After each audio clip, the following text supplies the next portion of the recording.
आप श्री शिव महापुराण की द्वितीय रुद्र संहिता के प्रथम सृष्टि खंड का श्रवण कर रहे हैं। पहला अध्याय। कथा का नाम है ऋषियों के प्रश्न के उत्तर में श्री सूत जी द्वारा नारद ब्रह्म संवाद की अवतारणा। जो विश्व की उत्पत्ति, स्थिति और लय आदि के एकमात्र कारण हैं, गिरिराज कुमारी उमा के पति हैं, तत्वज्ञ हैं, जिनकी कीर्ति का कहीं अंत नहीं है, जो माया के आश्रय होकर भी उससे अत्यंत दूर हैं, जिनका स्वरूप अचिंत्य है, जो बोध स्वरूप हैं तथा निर्विकार हैं, उन भगवान शिव को मैं प्रणाम करता हूँ। मैं स्वभाव से ही उन अनादि शांत स्वरूप पुरुषोत्तम शिव की वंदना करता हूँ, जो अपनी माया से इस संपूर्ण विश्व की सृष्टि करके आकाश की भांति इसके भीतर और बाहर भी स्थित हैं। जैसे लोहा चुंबक से आकृष्ट होकर उसके पास ही लटका रहता है, उसी प्रकार ये सारे जगत सदा सब ओर जिसके आसपास ही भ्रमण करते हैं। जिन्होंने अपने से ही इस प्रपंच को रचने की विधि बताई थी, जो सबके भीतर अंतर्यामी रूप से विराजमान है तथा जिनका अपना स्वरूप अत्यंत गूढ़ है, उन भगवान शिव की मैं सादर वंदना करता हूँ। व्यास जी बोले, जगत के पिता भगवान शिव, जगन्माता कल्याणमयी पार्वती तथा उनके पुत्र गणेश जी को नमस्कार करके हम इस पुराण का वर्णन करते हैं। एक समय की बात है, नैमिषारण्य में निवास करने वाले शौनक आदि सभी मुनियों ने उत्तम भक्तिभाव के साथ सूत जी से पूछा। ऋषिगण बोले, हे सूत जी, विद्येश्वर संहिता की जो साध्य साधन खंड नाम वाली शुभ तथा उत्तम कथा है, उसे हम लोगों ने सुन लिया। उसका आदि भाग बहुत ही रमणीय है तथा वह शिव भक्तों पर भगवान शिव का वात्सल्य स्नेह प्रकट करने वाली है। हे महाभाग, हे सूत जी, हे तात, आप हम लोगों को सदाशिव भगवान शंकर की उत्तम कथा का श्रवण करा रहे हैं। अतएव आप चिरकाल तक जीवित रहें और सदा सुखी रहें। आपके मुक्कमल से निकल रहे ज्ञानामृत का पूर्ण रूप से पान करते हुए भी हम लोग तृप्त नहीं हो पा रहे हैं। इसलिए हे अंग पुण्यात्मा, हम सब पुनः कुछ पूछना चाहते हैं। भगवान व्यास की कृपा से आप सर्वज्ञ एवं कृतकृत्य हैं। आपके लिए भूत, भविष्य और वर्तमान का कुछ भी अज्ञात नहीं है, अर्थात सब कुछ आपको ज्ञात है।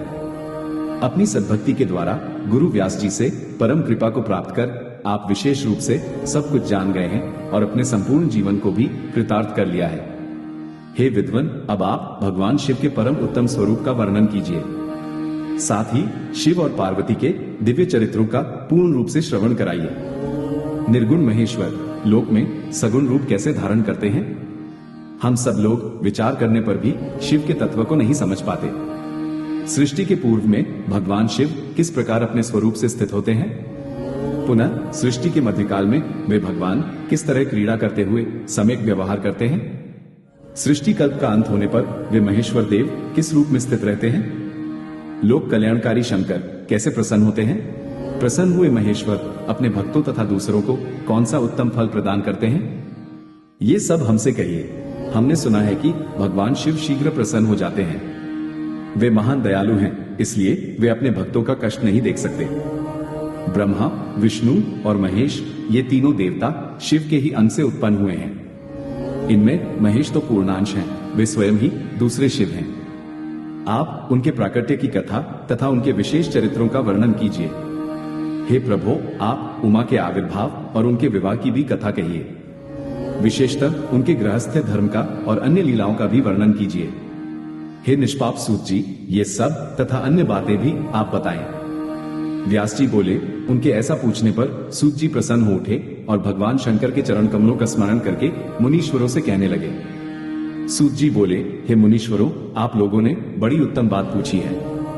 आप लोग धन्य हैं जो कि भगवान सदाशिव की कथा में आप लोगों की आंतरिक निष्ठा हुई है। सदाशिव से संबंधित कथा वक्ता, पूछने वाले और सुनने वाले, इन तीनों प्रकार के पुरुषों को गंगा जी के समान पवित्र करती है।